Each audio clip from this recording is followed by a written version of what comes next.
हमारे चैप्टर चल रहा था some basic concept of chemistry. उसमें हम लोग एम्पिरिकल फॉर्मूला और मॉलिक्यूलर फॉर्मूला पर न्यूमेरिकल कर रहे थे।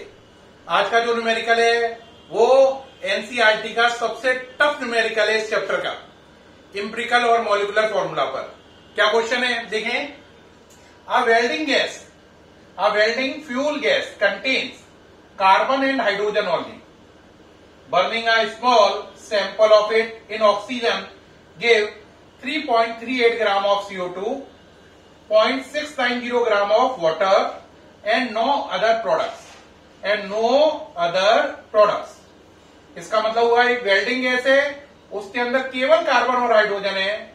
उसे जलाने पर कार्बन का CO2 बना जो इतने ग्राम है, हाइड्रोजन का H2O बना जो इतने ग्राम है, और कह रहा है अगर इस गैस का वॉल्यूम 10 लीटर एचटीपी पर हो और उसका वेट 11.6 ग्राम हो, कितना हो 11.6 ग्राम, तो आपको उस गैस का एम्पिरिकल फॉर्मूला, मॉलिक्यूलर मास और मॉलिक्यूलर फॉर्मूला निकालना है। क्या कह रहा है, एक वेल्डिंग गैस है जिसमें केवल कार्बन और हाइड्रोजन है, उसको जब ऑक्सीजन से रिएक्शन कराई तो C का CO2 बना जिसका वेट गिवन है, और H का H2O बना जिसका वेट इतना है।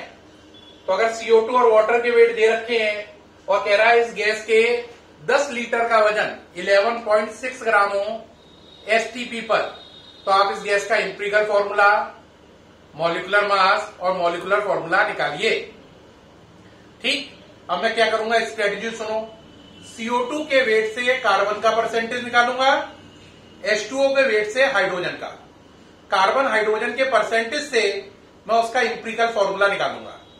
दोबारा सुनो, CO2 के वेट से कार्बन परसेंटेज, H2O के वेट से हाइड्रोजन परसेंटेज, C और H की परसेंटेज से एम्पिरिकल फॉर्मूला, एम्पिरिकल फॉर्मूला से आप निकालेंगे मॉलिक्यूलर फॉर्मूला। ये इसकी स्ट्रेटेजी या स्कीम हो गई। अब इसके जो डेटा है वो नोट कर ले रहे हैं। क्या क्या डेटा गिवन है, देखो भाई। पहला डेटा गिवन है कि CO2 है 3.38 ग्राम। दूसरा डेटा गिवन है पानी बना है 0.690 ग्राम, और ये वेल्डिंग गैस है और इसके अंदर केवल कार्बन और हाइड्रोजन है। इसके 10 लीटर का एसटीपी पर वेट 11.6 ग्राम है, और आपको इसका निकालना क्या क्या है, एम्पिरिकल फॉर्मूला, मॉलिक्यूलर मास और मॉलिक्यूलर फॉर्मूला। सामने से हट गया हूं, नोट कर लें, नोट कर लीजिए, ठीक है। अब हमें निकालना क्या क्या है इसका, बोलो। एम्पिरिकल फॉर्मूला, मॉलिक्यूलर मास और मॉलिक्यूलर फॉर्मूला। जो निकालना वो लिख दो, empirical formula, molecular mass m.m और मॉलिक्यूलर फॉर्मूला m.f, ये हमें निकालना है। अब बात रही कैसे निकालेंगे सर, तो देखो बेटा, आपको मालूम है CO2 का मॉलिक्यूलर मास निकालो, 12 प्लस 32 इक्वल टू 44। तो अगर 44 ग्राम CO2 हो तो उसके अंदर कार्बन कितना होगा, 12 ग्राम। 44 ग्राम CO2 में 12 ग्राम कौन होगा, कार्बन। लेकिन आप पर CO2 कितनी है, 3.38 ग्राम। कौन है, CO2। तो कार्बन कितना निकलेगा, X। कार्बन निकाल लो, कितना हो गया X की वैल्यू, 3.38 इंटू 12 अपॉन 44। ठीक है, बोलो कितना हो गया, 3.38, बोलो कितना हो गया, बोलो 3.38 इंटू 12 अपॉन 44 कर लो आप। इससे आपको क्या फायदा होगा, इससे आपको कार्बन का वेट निकल आएगा। किसका वेट निकल आएगा, कार्बन का वेट निकल आएगा। ठीक, तो यहां से कार्बन का वेट निकल आएगा जिसे आप कैलकुलेट कर सकते हैं। तो जो कार्बन का वेट यहां से निकल के आएगा बेटा, वो आपका निकल के आएगा 0.92। कितना, 0.92 ग्राम। कितना निकल के आएगा, 0.922 ग्राम। 2 और लगा लीजिए, इतने ग्राम। तो ये कार्बन का वेट निकल आया। अब ऐसे ही आगे चलो, H2O H2O का बोलो 2 + 16 18 हो गया। तो अगर 18 ग्राम वाटर होता आप पर, तो उसके अंदर 2 ग्राम क्या होता? हाइड्रोजन। आप पर पानी कितना है? 0.690 ग्राम। तो उसमें हाइड्रोजन कितना होगा? Y। Y की वैल्यू कैलकुलेट करो।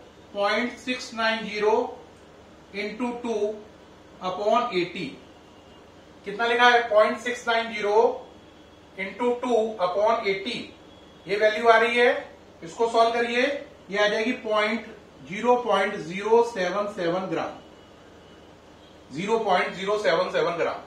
तो मैंने CO2 के वेट से क्या निकाल लिया? कार्बन का वेट इतना आया, और H2O के वेट से किसका वेट निकाल लिया? हाइड्रोजन का। तो हमें यहां से क्या क्या पता चल गया? हमें पता चल गया इस कंपाउंड में कार्बन का वेट जो है वो है 0.922। कितना है? 0.922। और जो हाइड्रोजन है उसका वेट है 0.077 ग्राम। तो ये किसका वेट निकल आया? कार्बन और हाइड्रोजन का। अरे हाँ या ना? ये पहले नोट करो, जल्दी से नोट कर लीजिए। ओके रहा? अब कार्बन और हाइड्रोजन का वेट आपको निकल आया। अगर कार्बन हाइड्रोजन का वेट जोड़ दें तो किसका वेट निकल आएगा? कंपाउंड का। तो ऐड कर लो जरा, कंपाउंड का वेट कितना हुआ? 2 और 7 9, 2 7 9, और ये हो गया 9, ठीक। 0.999 कितना हो गया? 0.999, ठीक है भाई, ये आ गया ग्राम। किसका वेट आ गया? कार्बन का। अब आप कहोगे इससे क्या फायदा सर? तो देखो, पहले आपने क्या किया बेटा? आपने किया CO2 के वेट से कार्बन का वेट और H2O के वेट से हाइड्रोजन का वेट निकाल लिया। निकल आया? C और H के वेट को जोड़कर कंपाउंड का वेट आ जाएगी टोटल। अब चलो जरा ये हटा रहा हूं। अब आप कहोगे अब क्या स्ट्रेटेजी रखने वाले हो? परसेंटेज निकालनी है हमें। किसकी? कार्बन की पहले। तो परसेंटेज ऑफ कार्बन निकालनी है आपको। तो कार्बन कितना है? 0.922 आउट ऑफ 0.999 इंटू 100। तो ये कार्बन की परसेंटेज हो गई। बोलो क्या किया? बोलो 0.922 अपॉन टोटल इंटू 100। इससे किसकी परसेंटेज निकल आएगी? आपकी कार्बन की। किसकी निकल आएगी? कार्बन की परसेंटेज निकल आएगी। ये सॉल्व करोगे तो आंसर आएगा परसेंटेज ऑफ कार्बन 92.2। कितनी आ जाएगी? 92.2 या 28 आएगा, लगभग 3 मान लो, ठीक। अब परसेंटेज हाइड्रोजन की निकालो। हाइड्रोजन कितना है? 0.077 out of 0.999 into 100। Percentage solve कर लो, यहां से आ जाएगी 7.7। तो ये परसेंटेज कार्बन की निकल आई और ये परसेंटेज हाइड्रोजन की निकल आई। तो प्यारे बच्चों, मुझे उम्मीद है आप इतना सीख गए कि CO2 से कार्बन का वेट, H2O से हाइड्रोजन का वेट, फिर उनके वेट से उनकी परसेंटेज, यानी CO2 से कार्बन का वेट, कार्बन के वेट से कार्बन की परसेंटेज, H2O से हाइड्रोजन का वेट, हाइड्रोजन के वेट से हाइड्रोजन की परसेंटेज। तो ये देखो, ये कार्बन की परसेंटेज हो गई 92.3, हाइड्रोजन की 7.7। अब बनाएंगे इंप्रिकल फॉर्मूला। क्या बनाएंगे? इंप्रिकल फॉर्मूला। उसके लिए जगह बना रहे हैं, ये नोट कर लो कितना कितना हो गया। परसेंटेज ऑफ कार्बन 92.3, तो यहां पे लिख लेते हैं इस जगह को खाली करके, ये डेटा नोट कर ले रहे हैं जिससे बाद में ध्यान से नाटे। कार्बन परसेंटेज है 92.3 और हाइड्रोजन परसेंटेज है बच्चों 7.7। अब इसको भी हटा दे रहे हैं, जगह फिर खाली कर ले रहे हैं। चलिए भाई, अब आगे बढ़ो। पहले एलिमेंट, कौन कौन से एलिमेंट है? कार्बन और हाइड्रोजन। परसेंटेज 92.3 और 7.7। एटॉमिक मास, कार्बन का 12, हाइड्रोजन का 1।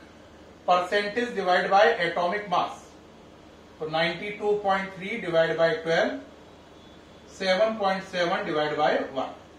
ये हो गया 7.7 ही हो गया, और इसको भी कर लो 12 7 जा, ये भी 7.7 ही हुआ। अब क्या करते हैं? Simple ratio. सिंपल रेशियो कैसे लेते हैं मालूम है? सिंपल रेशियो का मतलब होता है सबसे छोटे आंसर से सारे आंसर में डिवाइड लगाओ। इसमें दोनों ही आंसर सेम आए हैं तो कोई भी आंसर सबसे छोटा मान लो। तो 7.7 अपॉन 7.7 1 आ गया, 7.7 अपॉन 7.7 1 आ गया। तो यहां से अपना काम हो गया, इंपिरिकल फॉर्मूला बन गया C1H1। तो पहला इंपिरिकल फॉर्मूला बना C1H1। तो अपना पहला काम बन चुका है प्यारे बच्चों, आपको बधाई हो। वो क्या बन गया कि इंपिरिकल फॉर्मूला निकल आया। वो कितना निकल के आया, C1H1। तो पहला fill in the blanks complete हो चुका है। ठीक, अब कहोगे सर अगले दो रह गए। हाँ बिल्कुल रह गए, वो आगे चलेंगे। अब बात रही पहला इंपिरिकल फॉर्मूला निकल आया C1H1। अब ये हटा रहा हूं थोड़ा सा, देखो ये हटा दे। तो आपका कितना आ गया इंपिरिकल फॉर्मूला C1H1। ठीक, अब इससे इंपिरिकल फॉर्मूला मास निकाल दो। C1 यानी 12 और 1 13। तो इंपिरिकल फॉर्मूला मास कितना आ गया, 13। अब आप इस पे आ जाओ, 10 लीटर का वजन कितना है, 11.6। बेटा एक बात याद रखना, 22.4 लीटर का जो वेट होता है उसको मॉलिक्यूलर मास कहते हैं एसटीपी पर। दोबारा सुनो, एक साइंटिस्ट थे एवोगाद्रो, उन्होंने बताया कि 22.4 लीटर अगर कोई गैस हो तो उसका जो वेट होता है वो मॉलिक्यूलर मास के इक्वल होता है एसटीपी पर। तो इस बात को अप्लाई करो। क्या अप्लाई करो कि देखो भाई 10 लीटर का वेट कितना है, 11.6 ग्राम। अगर ये 22.4 लीटर होती तो इसका वेट कितना होता, मान लीजिए इसका वेट होता है Z ग्राम। तो Z सॉल्व करो, Z की वैल्यू होगी 22.4 11.6 अपॉन 10। यहां से सॉल्व करिए, आंसर आएगा 26। तो 22.4 लीटर का वजन कितना है, 26 ग्राम। और हम जानते हैं 22.4 लीटर का जो वजन होता है वो ही मॉलिक्यूलर मास होता है। क्या होता है, molecular mass, according to Avogadro. According to Avogadro the weight of the weight of 22.4 liter gas at STP is equal to its molecular mass, तो इसका मॉलिक्यूलर मास यहां से कितना हो गया, 26।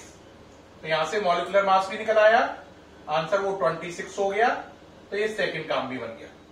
आप कहोगे सर ये दो काम तो बन गए, मॉलिक्यूलर फॉर्मूला और बताओ जल्दी से, क्वेश्चन को फिनिश करें। तो ये हटा दे रहे हैं, ये हटा रहे हैं। ठीक, अब क्या निकालना है आपको, मॉलिक्यूलर फॉर्मूला। क्या निकालना है, मॉलिक्यूलर फॉर्मूला। मॉलिक्यूलर फॉर्मूला के लिए आप पे फॉर्मूला होता है, molecular formula equal to empirical formula into molecular mass over empirical formula mass. तो मॉलिक्यूलर फॉर्मूला निकालना है, ये टारगेट है। इंपिरिकल फॉर्मूला कितना है, C1H1 है। मॉलिक्यूलर मास कितना है, 26। और इंपिरिकल फॉर्मूला मास कितना है, 13। इससे कितनी बार गया, 2 टाइम, 2 का मल्टीप्लाई कर लो। तो मॉलिक्यूलर फॉर्मूला हो गया C2H2। 2 का मल्टीप्लाई हो गया 2 है ना, तो ये हो गया। तो यहां पे हो गया मॉलिक्यूलर फॉर्मूला हो गया इसका C2H2। हमें 3 बातें निकालनी थी, हमने तीनों ही बातों के आंसर नीचे लिख रखे हैं। इसका मतलब क्वेश्चन कंप्लीट हो गया ये। तो ये सामने सट गए, आप नोट कर लीजिए। नोट कर लिया, हाँ कर लो जल्दी से। ओके प्यारे बच्चों, मुझे उम्मीद है ये न्यूमेरिकल आपको बिल्कुल समझ में आ गया होगा बढ़िया से। ये इस चैप्टर का एनसीईआरटी का सबसे टफेस्ट न्यूमेरिकल माना जाता है, लेकिन मैंने जैसे बताया मुझे उम्मीद है कि आपको बिल्कुल बहुत अच्छे से और आसानी से समझ में आया होगा। क्या किया मालूम है, CO2 के वेट से कार्बन का वेट, कार्बन के वेट से कार्बन का परसेंटेज, H2O के वेट से हाइड्रोजन का वेट, हाइड्रोजन के वेट से हाइड्रोजन के परसेंटेज, कार्बन हाइड्रोजन के परसेंटेज से इंपिरिकल फॉर्मूला और उससे आगे चलकर मॉलिक्यूलर फॉर्मूला। ठीक, और एवोगाद्रो रूल भी सीखा। उन्होंने क्या कहा कि 22.4 लीटर अगर कोई गैस एसटीपी पर हो तो 22.4 लीटर में जो उसका वेट होगा उस वेट को मॉलिक्यूलर मास माना जाएगा। ये बात एवोगाद्रो रूल कहलाती है। तो मुझे पूर्ण उम्मीद है ये न्यूमेरिकल आपको अल्ट्रा क्लियर हुआ होगा। फिर मुलाकात होगी नेक्स्ट वीडियो में नए न्यूमेरिकल के साथ। तब तक के लिए बाय एंड थैंक यू।